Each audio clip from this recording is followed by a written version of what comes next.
मला बातमी कळलेली अशी आहे, माझी बातमी खरीच आहे, की त्यामध्ये नाईक साहेबांना मुख्यमंत्री केल्यानंतर नाईक साहेब 1 वर्ष देखील साहेबांचं त्यांनी ऐकलं नाही. 1 वर्षाच्या आतच नाईक साहेबांनी ते सावज टप्प्यामध्ये आलं की मी ते सावज टिपतो असं काय काय ते बोलले बघा. आणि 17 लोकांना आपल्याला भुजबळ साहेब काढून टाकलं.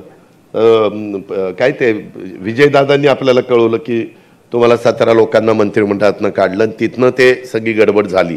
2004ला मुख्यमंत्रीपद घेतलं असताना तिथपासून नंतर कायम राष्ट्रवादीकडेच मुख्यमंत्रीपद राहिलं असतं. भले कुणीही झाले, भुजबळ साहेब झाले असते, तिथं काय RR पाटील झाले असते किंवा आणखीन कुणी झालं असतं.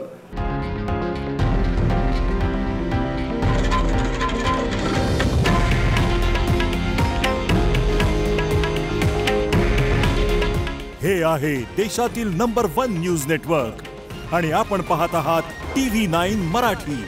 काळजी तुमची, हित महाराष्ट्राचं.